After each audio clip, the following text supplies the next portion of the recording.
Now, there are no music therapists here tonight. I was a music therapist for 35 plus years. I know that they're out there watching, so I'm going to read from the music section of the book. First one, Sonata. Tones in simultaneous fluid promise repose in suspended space, then detour to a deceptive cadence. With myths, they yearn to story the course. It fords the bridge of transformed time in new designs of familiar comfort, like cozy sweaters by magic, unwound on a different day and distant shore. Homage to music therapy. Rocking and crying, your soul in tatters, pain flows through a shattered mind. We sing and bring you solace with the music of your wounds. Not published in Ars Medica. Then Tosca, the opera. Tosca, we were hoping you'd think things through, try to get over it. No matter your beloved Cavaradossi lies executed at your feet, liberty is in the air, art will prevail, and you, luscious diva, can love again. Gloria, stop. Let fly your faith to unfettered hope. Just this time, please, please, don't jump. The opera always ends when, when they die, right? N equals 24. And this is, if you read my blog post, this is the poem that I read on the open mic at that first Brockton Writers Series in 2009. N equals 24, or maybe 23, or 25, or 26. Magic spells, or maybe counts the same way we do. Like the speeding cyclist who stops traffic to kiss the startled pedestrian, we create islands to ride while the ride is good, until harsh words ever meet from bold.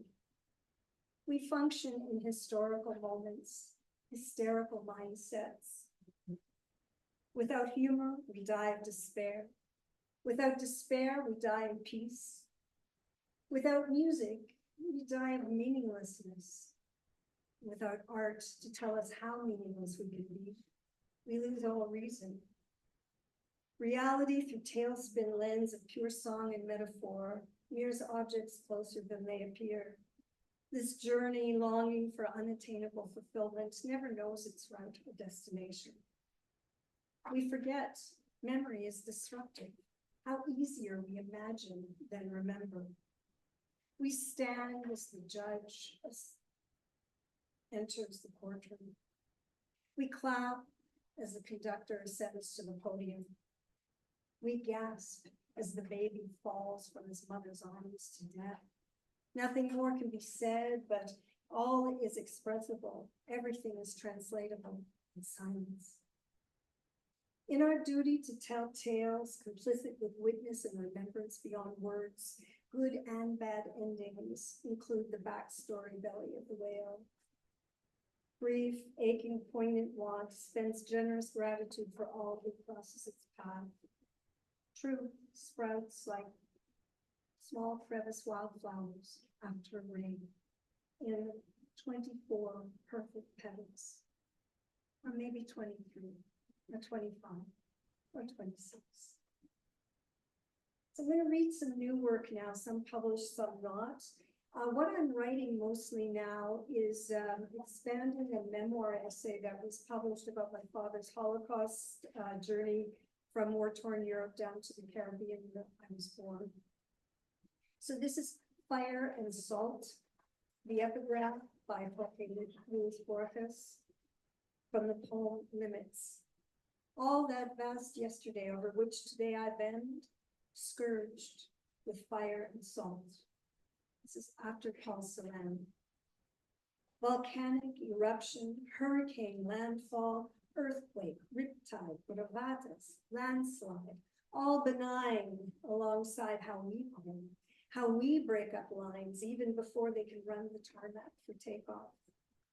entombed in seagrass or floating free on a cinder corpse foul breeze, reach search for words to write messages down deep in this bottle, this plague-shaped Berkshire through death bringing. Here, because thanks to skill, blind will, dumb luck, you survive, resisting historylessness. Morning, immune to fire and salt, looks back to read the page over the scribe's shoulder. And for the life of me, I can't get this thing placed. So I wrote a fire poem, I wrote a salt poem, and finally, thank you, Literary Review of Canada, for publishing Salt in the April issue. The lengths we go to. Salt. Dried from buoyant seas or hewn from rock, my presence purifies holy sites. Ancient midwives rubbed me on newborns in rituals to ward off the evil eye. Covenant carried over well-trod roads, my endurance traded for warriors, for gold, and other salaries worthy of me. To cleanse, gestate, cook, and brine, even as my sting fades, my pat persists through time. Then in the caesuras, this poem wakes in the caesuras, functions as negative space in art, and how silence frames musical sound. Like the mating aria of the neighborhood robin that soars above early din and titter, unsolicited advice, geranium red, perfect as antidote for cool soggy dawns. No word is foreign. And the epigraph here is, I didn't know then that waves are enormous icebergs hiding under glacial waters much more than they show. From the poem Stones, in Late to the House of Words, selected poems by Gemma Gorga, translated from the Catalan by Sharon Dolan. This won the Griffin Prize for translation, I think, in 21-22. I gravitate towards translation like a moth towards light, my untrained foray exceeding my grasp. Translation is fascination by what is known but unsaid, by what is said but unknown. Adults who speak in mother tongues not to teach or clarify but to obfuscate meaning, hide from the children, yet leave traces. A word or two here, a phrase or two there, mostly as unrequited need to understand, to make sense of what is oblique, implied, obscured, hidden. My grade school French morphs and reappears in the kitchen shared with Swiss neighbors. Spanish real estate hardwired into my cerebral cortex, acquired with English during that optimal window for language acquisition, feels trapped, out of reach, in a mind of its own where no word is foreign. Then my second last poem is what I'm grappling with right now, knots. K-N-O-T, knots. I'm finding it everywhere I read. In translation, it's what trips you up. Margaret Atwood quoted in Pat Schneider is you have to go for the knots when you're writing, the resistance that you find in therapy as well. When you meet up against the knots, that's where you need to work. So this is very much a work in progress. Knots. Not knots known as knobs, gnarls, snarls, and bumps. Not nautical knots tied on purpose or failed kindergarten shoelace bows. But knots gone naughty, knots gone rogue, knots so annoyingly out of control like the yarn basket after the cats have a frisk, the knots that know better yet still resist untangling.